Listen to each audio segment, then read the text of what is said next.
Napistulang dagat ang ilang bahagi ng Leyte matapos ang storm surge sa kasagsagan ng bagyo noong Biyernes.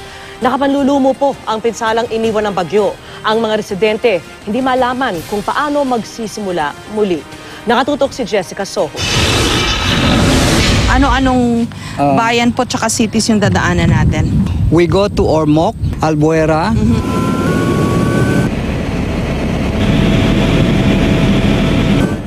Kasalukuyan tayong nasa ibabaw ng Ormoc City. Nakaharap ito sa dagat. Maraming mga bahay ang nasira at yung mga puno talagang nagsipagtumbahan. Nasa ibabaw naman kami ngayon ng bayan ng Dulag, kung saan isa ito sa mga lugar na pinaglandfallan ni Super Typhoon Yolanda. Nasa ibabaw na tayo ng bayan ng Tolosa. Ganon din, no? Kasi nakaharap din ito sa dagat. Lahat sira. Iilan lang yung left standing.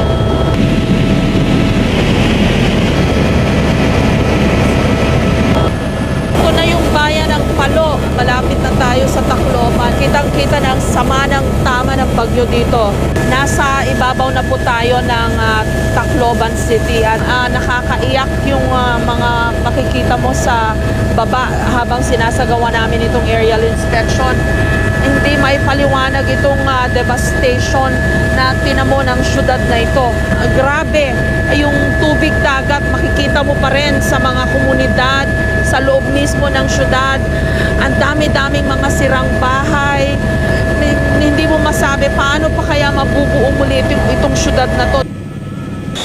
Ito na lang ang natitira sa airport ng Tacloban. Sira-sira yung terminal building kasi sa pagkakakwento, pumasok dito yung tubig mismo galing sa dagat, yung storm surge.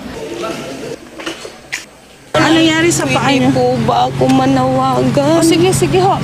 Ano gusto niyo? Para sa mga kamag-anak ko nasa Maynila, ako na lang ang natira. Mga anak ko nawala na, pati asawa ko. Junil, mga anak mo wala na. Huwag ka na bumalik dito. Si mama patay na. Ito yung mga kasama namin na inabutan ng bagyo rito. Ano nangyari dito sa service nyo? Tinamaan po ng puno. Umaandar? Opo, maana. Pwedeng paikot lang mabilis? Sige, hanggang. Sa inyo ho itong boarding house na to. Mabuti kayo na lang ho natitira ditong nakatayo na maayos. Yan nga, salamat sa Diyos. Ilan ho ang naisalba yung tao dito, Tang? Mga 100, mahigit. Buhay lahat yung mga pamilya nyo. Pakita namin yung mukha ninyo para makita ng mga kamag-anak nyo na okay kayo. Nang, kumusta kayo? Wala po yung bahay namin kasi Ano nangyari ho sa bahay nyo? nandoon po sa looban eh. Wala na. Wala na po. Ma'am, yung kailangan po namin gamot sa tubig. Hindi po kami nakakainom ng tubig. Yung dalawang anak ko po, nakuha ko na po para bangkay na po. Yung isang panganay ko, yung pinapanalangin ko lang na sana na nakasurvive siya. Ilan ba ang anak mo lahat? Bali, 4 to yun. Yung 3 babae, ayun ang Yung isa na missing. Yung isa missing, yung 2 patay na. Yung isa? Yung lalaki po, nandito po ngayon. Buhay. Buhay naman po. Pati Yung si misis mo? Buhay naman po. Nandun po ako kasi ako po yung ng airport, ako po yung chief nung sa security. Wala ako nagawa. Yung 3 anak ko hindi ko na survive. Nakatulong pa ako ng dalawang gwardiya po ng agency na naisalba ko po sa kasawang palad yung. Okay, kinakaya ko ma'am, kaya Ma'am Jessica, kaya naman lang. Yung Huwag mo sisihin yung sarili mo kasi hindi ko lang linalabas ko lang yung nararamdaman ko. Kumusta po pamilya nyo? Yung dalawang apo ko at saka yung anak ko na tumago dun sa airport. Buhay po na Wala, missing. missing. Oo, si Ara Joy Sudario. Parang itong airport ngayon ang isa sa mga nagsisilbing command post, no?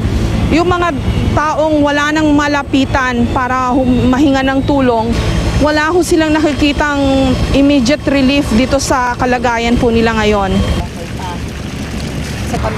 Ito ang Tacloban na dinatnan namin. Para kang nasa isang masamang panaginip na hindi mo malaman kung meron pa bang buo sa syudad na ito.